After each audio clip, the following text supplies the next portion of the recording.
হুদাল্লিল মুত্তাকিন। তাকওয়া এমন একটা পাওয়ার, এমন একটা পুঁজি। ইন্নামা ইয়াতাকাব্বালুল্লাহু মিনাল মুত্তাকিন।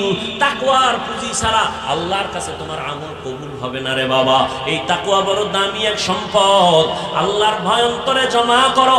ও আল্লাহর গোলাম ওমরে ফারুক রাদিয়াল্লাহু তাআলা আনহুর ঘটনা সেদিন আমি কিতাবে দেখলাম। তিনি যখন খেলাফতের জায়গায় বসা, তখন অর্থ মন্ত্রণালয়ের দায়িত্ব ছিল পয়গম্বরের একজন জলিল কদর সাহাবী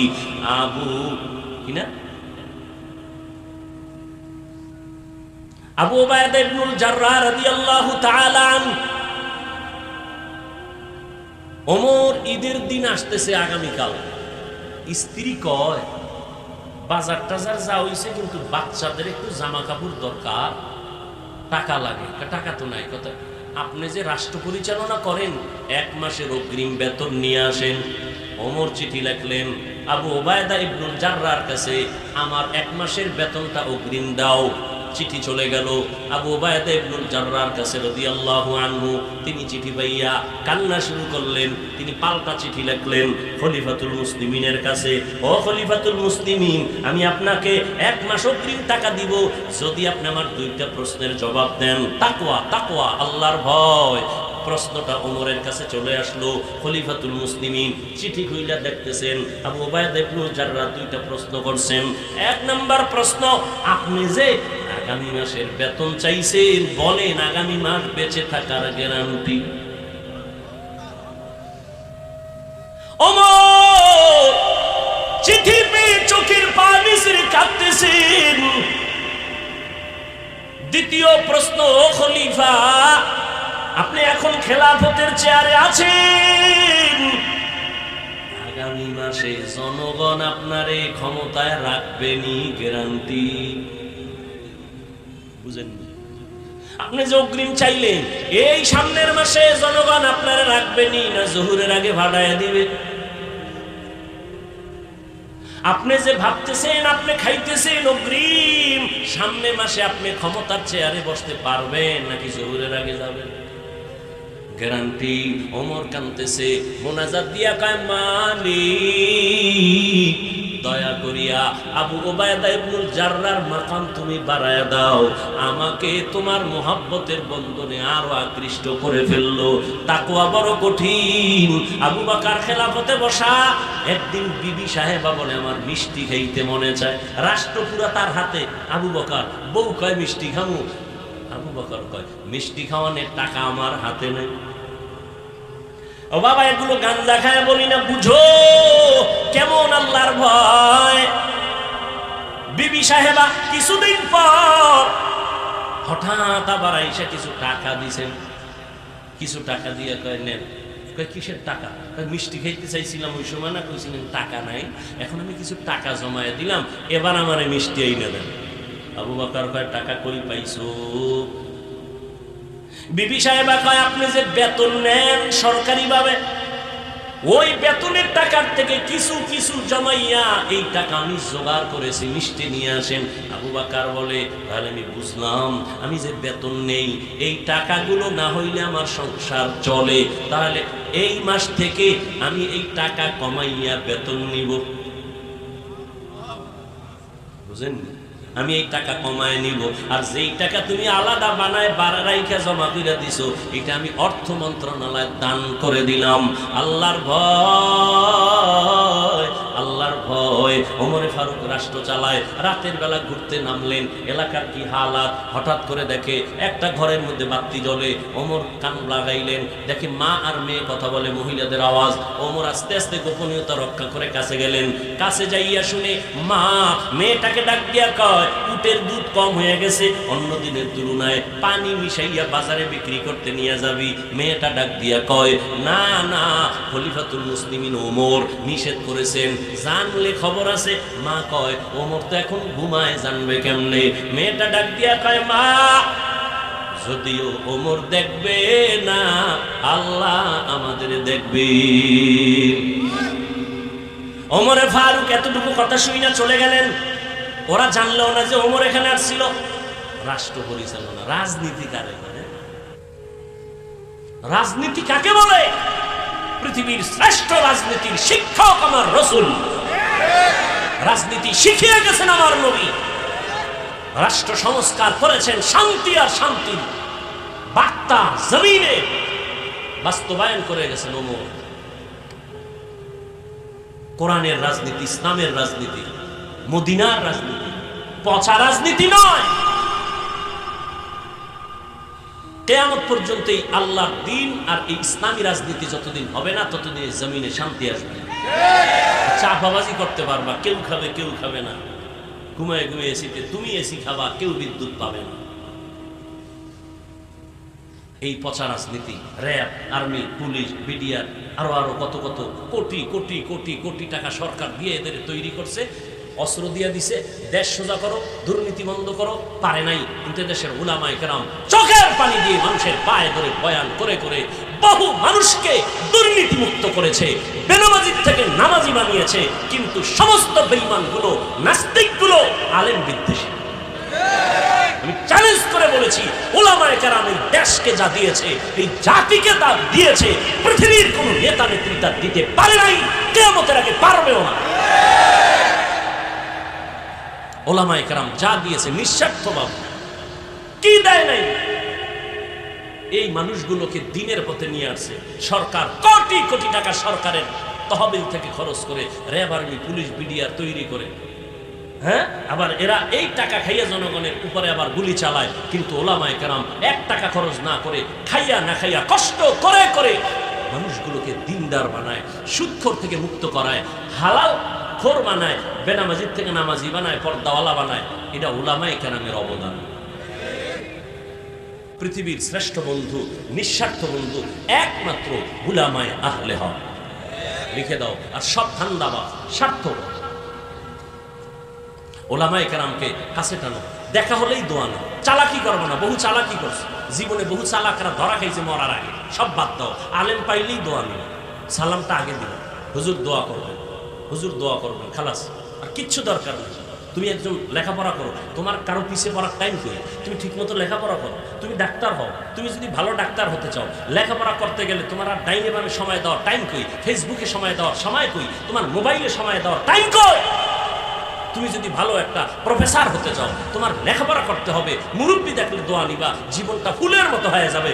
মরে গেলে কবি নজরুল কেন, এর থেকে আরো সুন্দর ইতিহাস তোমার নামে তৈরি হবে। আকাম সাকাম বাদ দাও। তো বাদ দিতে পারো না কেন?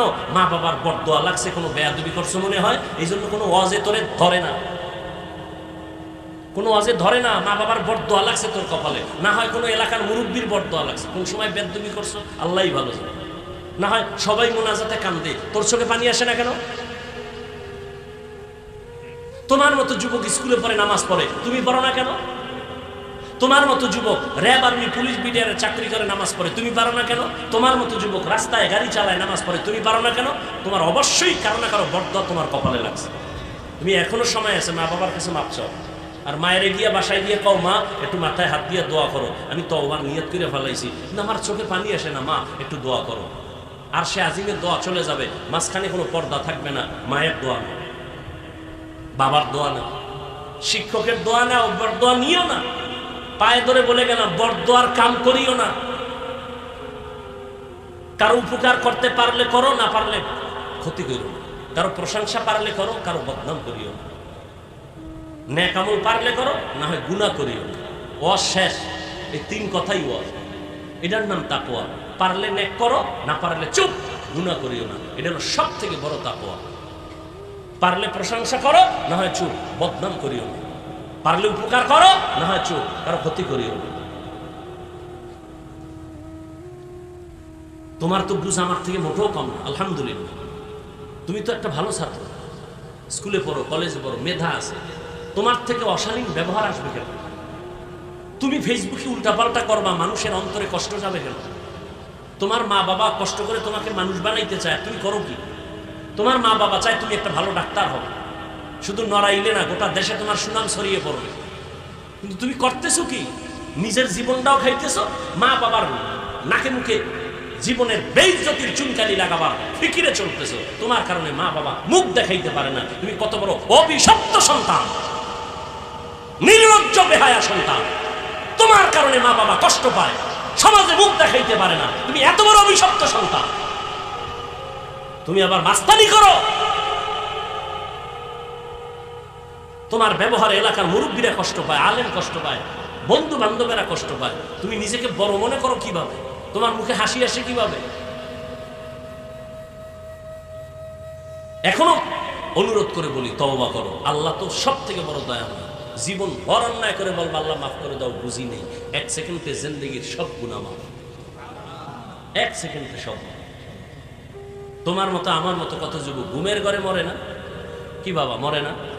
তুমি যদি মরে যাও আজকে ঘুমের ভিতরে, কালকে তুমি কবরের লাশ, শেষ। জীবনের জল্পনা কল্পনা 1 সেকেন্ডে শেষ। এই জন্য আল্লাহর ভয় অন্তরে জমা করো, আলেমদেরকে কাছে নাও, মহব্বত লাগাও, 5 বেলার নামাজ পড়ো, স্কুলে পড়ো, শিক্ষকের দেখলে সালাম দিও। কোন মেয়ের সাথে উল্টাপাল্টা ব্যবহার করিও না, অযথা কথা বলবা না, গুনাহ করবা না। চোখকে হেফাজত করো, জবানকে হেফাজত করো। আল্লাহ আমাকেও হেফাজত করার তৌফিক দান করেন, আপনাদেরকেও তৌফিক দান করেন। তাকওয়া, আল্লাহর ভয়, এটা আসবে কেমনে? আল্লাহ নিজে বলতেছেন, কুনু মা'আস সাদিকিন। আল্লাহর প্রিয় বান্দা যারা, সত্যবাদীদের বন্ধু হয়ে চলো, কারণ নজরের মধ্যে বরকত আছে। আল্লাহ ওয়ালাদের নজরে বরকত আছে। একটা বেনামাজি গাঞ্জাখোর নজর দিলে বাচ্চা অসুস্থ, গাভীর দুধ কইমা যায়, গাছে নারিকেল হয় না। বদনজর আছে না নাই?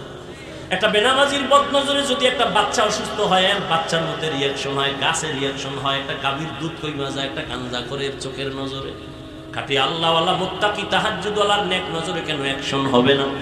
তাদের থেকে দোয়া নেওয়া। রে যুবক, স্কুলে পড়ো, কলেজে পড়ো, এখনো সময় আছে। মনে মনে আল্লাহকে বলো, শুনাইয়া বলা লাগবে না, মনে মনে বলো, ও আল্লাহ, জীবনে তো কম নামাজ সারি নাই, কম দাড়ি কাটি নাই, কম বেপরদায় চলি নাই। ও আল্লাহ, মরিয়া গেলে কে আমার নেতা, কে নেত্রী, কে ভাই, কে বোন, কে মা, কে বাবা, কেউ আমার আপন হবে না। ওই কবরে আমার একা পড়ে থাকতে হবে। আল্লাহর কোরআন সত্য, সাহাবায়ে কেরামের মতো তাকওয়া তোমার আমার নাই। তাদের কত সুন্দর ইলম, কত সুন্দর নির্ভেজাল তাদের আমল, নির্ভেজাল তাকওয়া, নির্ভেজাল ইখলাস, এত সুন্দর তেলাওয়াত। এরপরও তারা জীবন ভর কান্না করছেন, কবরে কি উপায় হবে, হাসরের ময়দানে কেমনে দাঁড়াবো আল্লাহর আদালতে। ওই চিন্তা করিয়া, আল্লাহর আযাবের ভয় অন্তরে জমা করিয়া নিয়ত করো বাবা, আল্লাহকে মনে বলো, বলো আল্লাহ, মরিয়া গেলে যাব, হায়াতের মালিক তুমি, ইজ্জতের মালিক তুমি, রিজিকের মালিক তুমি। আজকে থেকে আর গুনাহ করব না, জবানের দ্বারা, চোখের দ্বারা আর গুনাহ করব না, মা বাবার সাথে বেয়াদবি করব না, উলামায়ে কেরামের দোয়া নিয়ে চলবো, 5 বেলার নামাজ পড়বো, মুরব্বীদের নেক নজর নিব। ও আল্লাহ, গুনার কারণে তুমি ফিরাইয়া দিও না। আজকে থেকে তওবা করে নিলাম, পারলে নেক আমল করব, না হয় গুনাহ করব না। পারলে কারো উপকারও করব, না হয় ক্ষতি করব না। পারলে আমি কারো প্রশংসা করব, না পারলে কারো বদনাম করব না। ও আল্লাহ, তুমি যদি তৌফিক না দাও পারবো না। পেছনে শয়তান আমাকে ধোঁকা দেয়। ও আল্লাহ, তোমার তৌফিক চাই। আজকে থেকে নামাজ ছাড়বো না, দাড়ি কাটবো না, বেপরদায় চলবো না, মা বাবার সাথে বেয়াদবি করবো না, নবীর তরিকা মেনে চলবো, উলামায়ে কেরামের পরামর্শ নিয়ে চলবো। তওবা করার মতো যদি নিয়ত থাকে, মনে মনে আল্লাহকে বলো, ও আল্লাহ, তুমি তওবা কবুল করে নাও। কাফ হা ইয়া আইন সাদ নুন তাহা ইয়াসিন আলিফ লাম রা, আছে না নাই? প্রথম কথা হলো, এই অক্ষরগুলোর কোনো অর্থ নাই। সমস্ত মুফাসসিরিনে কেরাম তাফসীর লিখতে গিয়া, তরজমা আর তাফসীর যখন লেখছেন, নিচে নিচে লেখছেন আলিফ লামের নিচে লেখছেন আল্লাহু আ'লামু বিমুরাদিহি বিযালিক। আমি যত বড় ইমাম ফখরুদ্দিন রাজি হই না কেন, আমি যত বড় মুফাসসির হই না কেন, আমি আলিফ লাম মিমের তরজমা জানি না, রহস্য জানি না। এ বিষয়ে আল্লাহ ভালো জানেন। আমি কি জানি, সামনের থেকে বলতেছি, যালিকাল কিতাবু লা রাইবা ফি, এটা এমন একটা কিতাব যার মধ্যে কোনো সন্দেহ নাই। আলিফ লামের তরজমা বাদ দিছে কেন আমি জানি না। মুফাসসিরিনে কেরাম এখান থেকে কিছু নোক্তা বের করেছেন, রহস্য উদ্ঘাটন করেছেন। আল্লাহ অক্ষর দিলেন, এই অক্ষরগুলো দিয়া কি বুঝাইলেন? যে অক্ষরের কোনো অর্থ নাই কেন দিলেন? অর্থহীন অক্ষর কেন দিলেন? সব মুফাসসিরিনে কেরাম এই অক্ষরগুলোর ব্যাপারে বলেন আল্লাহ ভালো জানেন, আমরা কেউ জানি না। এর রহস্য কি, আল্লাহ দিলেন কেন? এর কয়েকটা জবাবের আমি দুইটা জবাব হয়তো আপনাদেরকে বলবো, ধৈর্য হারাবেন না। এক নাম্বার জবাব, প্রশ্ন কি, অর্থ ছাড়া অক্ষর দিলেন কেন? আলিফ লাম মিমের অর্থ নাই, আলিফ লাম রা অর্থ নাই, আল্লাহ দিলেন কেন? কোরআন শরীফ তো এত দামি কিতাব, যেটা দেখলেই সওয়াব, ধরলেই সওয়াব, পড়লেও সওয়াব, জানলেও সওয়াব। এত দামি একটা কিতাব, জমিনের মধ্যে দ্বিতীয় কোনো আর কিতাব নাই। এ কোরআনের সাথে তুলনা দেওয়ার মতো কোনো কিতাব নাই। জমিনে সব লেখকের লেখার মধ্যে ভুল আছে, আল্লাহর দেওয়া কিতাব কোরআনে কোনো ভুল নাই। এমন একটা দামি কিতাব, যদি বান্দা এই অক্ষরগুলো কোরআনের একটা হরফ নামাজের মধ্যে দাঁড়ায় পড়ে, 100 নেক আল্লাহ দান করেন এক একটা অক্ষরের বিনিময়ে। বসে বসে যখন পড়বেন তখন 50টা নেক আল্লাহ দান করবেন। এত সুন্দর দামি কোরআন, এই কোরআনের ভেতরে আল্লাহ কেন অর্থহীন অক্ষর দিলেন? এমন অক্ষর কেন দিলেন যেগুলোর অর্থ নাই?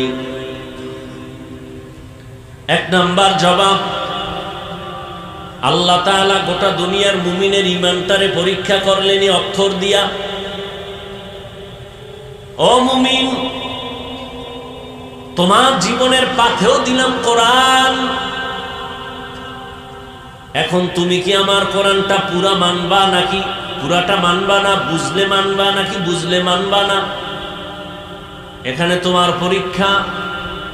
যদি কোনো মুমিন বলে আমি আল্লাহর কোরআন বুঝলেও মানি না বুঝলেও মানি, ওই লোকটা রিক্সা ড্রাইভার হলো, সে মুমিন, তার ঈমান তাজা। আর যদি কেউ বলে আমি আল্লাহর কোরআন বুঝলে মানি না বুঝলে মানি না, ও যদি 22 হাত পাগড়িওয়ালা হয়, তাজা বেঈমান। কোরআন সবাই একভাবে বুঝবে না, বুঝার মেধা আল্লাহ দেন নাই। এই কারণে এক একজন এক এক লাইনে বুঝছেন, তো এই জন্য এক এক ধরনের তাফসীর হয়েছে। আল্লাহ মুমিনের ঈমান পরীক্ষা করলেন এই অক্ষরগুলো দিয়া।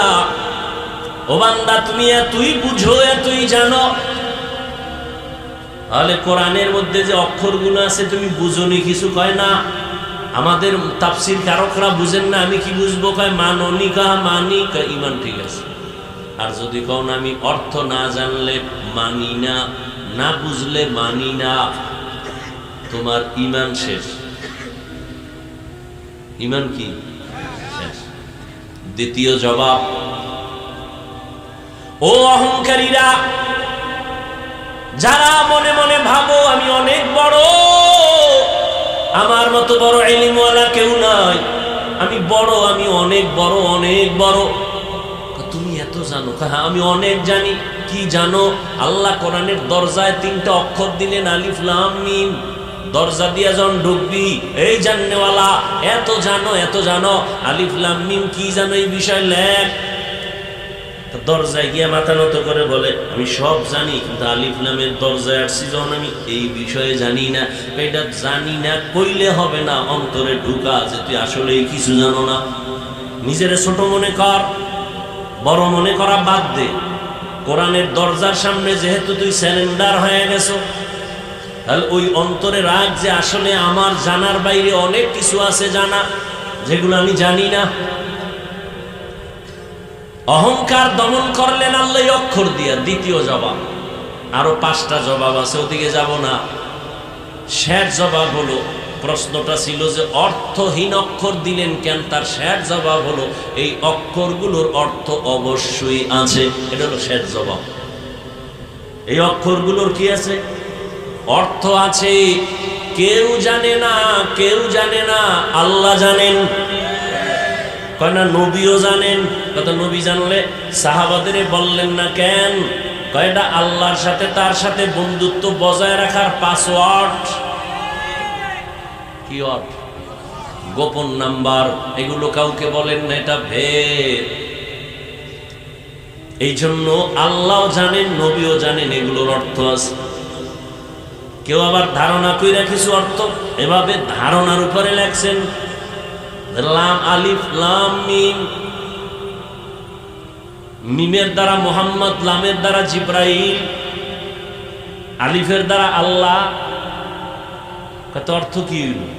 আল্লাহর কোরআন জিব্রাইলের মাধ্যমে মুহাম্মদের কাছে আল্লাহ পাঠাইছেন। বাস একটা তর্জমা, মানে একটা ধারণার উপরে কেউ কেউ লেখছেন, কিন্তু সবার এক কথা, যিনি লেখছেন তিনিও বলেন আসল রহস্য আমি জানি না, কে জানেন? ইলমে রা'জাজু করদান বেহিসাব, খলকে রাদাদান জওয়াবে বাসওয়াব, হক না দারদ দুস্তে খলকা জারেরা, নিস্তে ই খসলত একে দিন দারেরা। যালিকাল কিতাবু লা রাইবা ফীহ। কোন জিনিসকে ইশারা করার জন্য কাছেরটাকে আমরা বলি এই, দূরেরটাকে বলি ওই। বুঝেননি? হ্যাঁ, এই উডোকারে বাবা, ভাল লাগে না? ছেড়ে দেবো? হ্যাঁ, ওই যে বলছি বয়ান যা হবে আপনাদের আকর্ষণ আর মহব্বতে হবে, আমার এখানে ব্যক্তিগত কোনো ক্রেডিট নেই। দূরের জিনিসকে ইশারায় করে বলে ওই, কাছেরটাকে বলে, এটারে আরবিতে বলে, দূরেরটাকে বলে জালিকা, কাছেরটাকে বলে হাজা। কোরআন শরীফ ওই না এই বলে? কোরআন শরীফ দূরে না কাছে? কত কাছে কয় অন্তরে, কয় মেধায়, বলে ঠোঁটের আগায়, নাকি দূরে না কাছে? দূরের জিনিসকে ওই বলে, কাছেরটাকে এই বলে, দূরেরটাকে বলে জালিকা। কোরআন যদি দূরে থাকে বলবে জালিকাল কিতাব, দূরের কিতাব। কোরআন শরীফ দূরে না কাছে? তাহলে বলা দরকার ছিল হাজাল কিতাব, এই কিতাব। কিন্তু আল্লাহ জালিকাল কিতাব, ওই কিতাব কেন বললেন? দূরেরটাকে কাছেরটাকে দূরে বললেন কেন? প্রশ্ন বুঝেননি? কি এগুলো খারাপ লাগতেছে আপনাদের কাছে? দূরের কোরআন দূর দিয়া বললেন কেন, কাছের কোরআন? এক নাম্বার জবাব, জালিকা দ্বারা উদ্দেশ্য হাদাল কিতাব, এখানে ওই দ্বারা এখানে উদ্দেশ্য হলো এই কিতাব, এক জবাব। দ্বিতীয় জবাব, আসলেই কোরআন, যদিও তুমি দেখো কাছে, কিন্তু না, যদিও দেখো লেখা কোরআন তোমার হাতের নাগালে আছে, কাগজে লেখা, কিন্তু এর ভেদের রহস্যের ইলম ও মারিফত তোমার মেধা থেকে অনেক অনেক অনেক অনেক দূরে। তিন নাম্বার জবাব, কোরআন এই কিতাব না ওই কিতাব, মানে ওই দূরের কিতাব। বলে কই দূর? বলে ওই আদম আলাইহিস সালাম, ওই নূহ আলাইহিস সালাম, ওই ইব্রাহিম আলাইহিস সালাম, ওই দাউদ আলাইহিস সালাম, ওই ঈসা আলাইহিস সালাম, ওই যত নবীদের আল্লাহ যত ইলম দিলেন, ওখান থেকে নির্যাস আল্লাহ নিয়া কোরআনের মধ্যে দিলেন। এটা এই কিতাব না, ওই সমস্ত নবীদের দেওয়া ইলমওয়ালা কিতাব। বুঝেননি? কয়টা হইল? চার নাম্বার জবাব, ওই কিতাব মানে এটা জমিনের কিতাব না, ওই লাউহে মাহফুজের কোরআন। লাউহে মাহফুজ ছিলেননি? আর কথা কন না, নড়াইলের ভীষণ শিক্ষক ছাত্রকে কয়, হিমালয় পর্বত কাছে না আসমান কাছে? কয় স্যার আসমান কাছে। হিমালয় পর্বত আরো দূরে। এটা কেমনে বললি? স্যার সত্যটাই বলছি, হিমালয় পর্বত দেখা যায় না, আসমান দেখা যায়। লাউহে মাহফুজ, লাউহুন মানে তক্তা, মাহফুজ মানে সংরক্ষিত। লাউহে মাহফুজ মানে সংরক্ষিত তক্তা। এই তক্তা কোথায়? আল্লাহ আমি নবীজিরে দাওয়াত দিয়ে নিয়ে দেখাইছি মেরাজের রাতে। আমরা যেখানে বসে আছি এটার নাম পৃথিবী নামক গ্রহ জমিন। এখান থেকে প্রথম আসমান, মাঝখান জায়গাটাকে দর্শনের ভাষায় বলে মহাশূন্য। দূরত্বর ডিস্টেন্স হচ্ছে 500 বছরের পথ। এখান থেকে 500 বছর দূর, এরপরে প্রথম আসমান। প্রথম আসমান থেকে আর দ্বিতীয় আসমানের মাঝখানে আবার মহাশূন্য, এরকম খালি জায়গা। দূরত্ব 500 বছরের পরে দ্বিতীয় আসমান। নবী কয় আল্লাহ আমাকে দাওয়াত দিয়ে নিছেন, আমি সবগুলো ভেদ করে গেলাম। মক্কা থেকে বাইতুল মাকদিস, ওখান থেকে আল্লাহ আমাকে নিয়ে গেলেন প্রথম আসমানে। গিয়া দেখলাম 2টা দরজা লাগানো নূরের তালা দিয়া, তালাগুলো লক করা।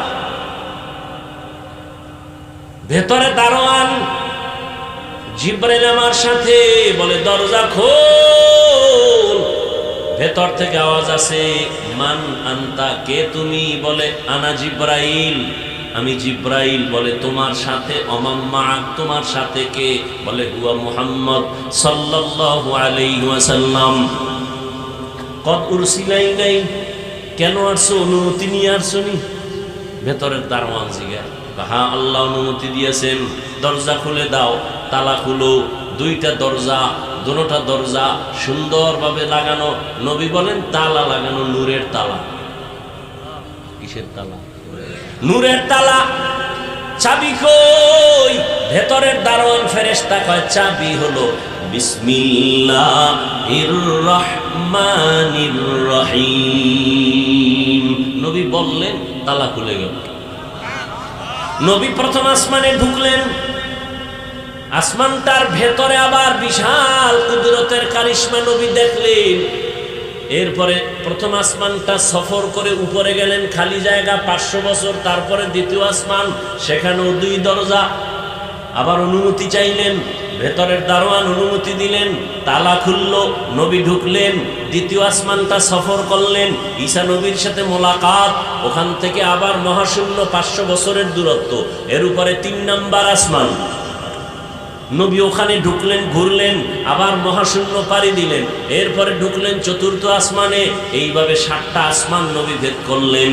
এরপরে 7 আসমানের উপরে চলে গেলেন নবী, রহমতের নবী। গিয়া দেখেন 7 আসমানের উপরে একটা নূরের ঘর, কাবা। নাম হলো বাইতুল মামুর। নাম কি? নবী দেখলেন ওই বাইতুল মামুরে। আর পিতা ইব্রাহিম আলাইহিস সালাম ট্যাগ লাগায় বসে আছেন। এত বিশাল বড় বড়ই গাছ, গাছের পাতাগুলো হলো কালকে লাল, হাতির কানের মতো বড় বড়। আর ওই গাছের বড়ইগুলো তেলের ড্রাম আছে, আমাদের দেশে তেলের ড্রাম বড় বড়। বলে এক একটা বড়ই, কোল বড়ই, ওগুলো হলো তেলের ড্রামের মতো বড়। নবী বলেন এখানে তো আমি বৈশা রয়েছি, যাইয়া জিব্রাইলের দৌড় বা এখানে সফর শেষ। এবার বাহন ও বোরাক শেষ, রফ রফ চলে আসলো ভিন্ন বাহন। এবার আল্লাহর অর্ডারে উঠলাম। এবার আমাকে নিয়ে যাইতেছে আরো উপরে। এত উপরে যাইতেছি, দেখি পানি। এক জায়গায় গিয়ে দেখি শুধু পানি পানি পানি পানি, ভেতর দিয়ে আমি যাইতেছি, আমার গায়ে পানি লাগে না। আবার উপরে যাইতেছি, আগুন, চারদিকে আগুন, আমার গায়ে লাগে না। এর উপরে আবার পানির স্তর, যাইতে যাইতে যাইতে যাইতে পানির অনেক অনেক অনেক উপরে গিয়া দেখি আল্লাহ পাক ওখানে নির্মাণ করে রাখছেন নূরের তৈরি আরশে আজিম। আরশে আজিমটা 8 জন ফেরেশতা কাঁধে নিয়ে দাঁড়ানো আছে। আরশে আজিম কই? অনেক উপরে। কয়জন ফেরেশতা কাঁধে নিচে? এদের পা 7 জমিনের নিচে। ও ফেরেশতারাও জানে না ওদের কাঁধের উপরে কি। নবী এবার বলেন আমি আরশে আজিমে ঢুকলাম জুতা খুলে। আওয়াজ আসতেছে, নবী জুতা খুলবেন না। মুসা নবী তুর পারে খুলছে, এই জন্য আমিও খুলছি। আল্লাহ বলে না, মুসা নবী তুর পাহাড়ে যাবেন, আল্লাহর সাথে কথা বলতে। কিন্তু পাহাড় এটা পবিত্র উপত্যকা, এখানে ঢুকতে জুতা নিষেধ করা হয়েছিল, কিন্তু আরশে আজিম অপেক্ষা আছে আপনার জুতার ধুলি নেওয়ার জন্য। রহমতের নবী ঢুকলেন, ঢুকার পর ওই আরশে আজিমের পার্শ্বে দেখে বিশাল বড় একটা তক্তা, মনে আছে নি তক্তা, সংরক্ষিত তক্তা, লৌহে মাহফুজ, বিশাল বড় তক্তায় পুরা 30 পারা কোরআন শরীফ লেখা। সমস্ত মুফাসসিরিনে কেরাম বলেন ওই লৌহে মাহফুজের মধ্যে তক্তায় কোরআন শরীফ যেই সিরিয়ালে লেখা, বর্তমান কোরআনটাও ওই সিরিয়ালে আছে। এখানে আলহামদু আগে না, ওখানেও আলহামদু সূরা আগে, এরপরে সূরা বাকারা আলিফ লাম মিম যালিকাল কিতাবু লা রাইবা ফি, লৌহে মাহফুজের তক্তার মধ্যে আলিফ লাম পরের সূরা, এইভাবে সাজানো আছে। ওখানে যেমনে সাজানো এখানেও সেইভাবে কোরআনটা আছে। আল্লাহর নবী বলেন আরশে আজিমে ঢুকলাম, এখান থেকে আরো অনেক উপরে, আরো অনেক উপরে হলো আল্লাহ পাকের কুদরতের কুরসি, ওয়াসিআ কুরসিয়ুহুস সামাওয়াতি ওয়াল আরদ, কুরসিটা এত বড়, আসমান জমিন তার পেটের ভেতরে ঢুকানো। আর ওই কুরসিটার চারপাশে 70,000 নূরের পর্দা লাগানো। আল্লাহ আমারে খুব কাছে নিয়ে গেছেন, কথা এদিকে বলার উদ্দেশ্য না, ওই যে কোরআন, ওই কোরআন, ওই কোরআন, বলে কই কোরআন, কত দূরের, ওই লৌহে মাহফুজের কোরআন, দূরে না কাছে? কথা বলেন না, দূরে। এদিকে ইশারা করার জন্য আল্লাহ হাদাল কোরআন না বলে বললেন যালিকাল কিতাবু লা রাইবা ফি হুদাল লিল মুত্তাকিন।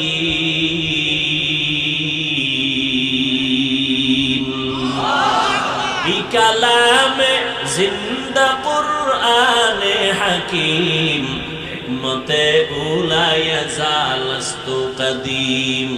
আসসালামু আলাইকুম। হুমায়রা টিভিতে আপনাদের স্বাগতম। আমাদের সঙ্গে থাকার জন্য ধন্যবাদ। ভিডিওটি কেমন লাগলো জানাবেন, ভালো লাগলে বন্ধুদের সঙ্গে শেয়ার করুন।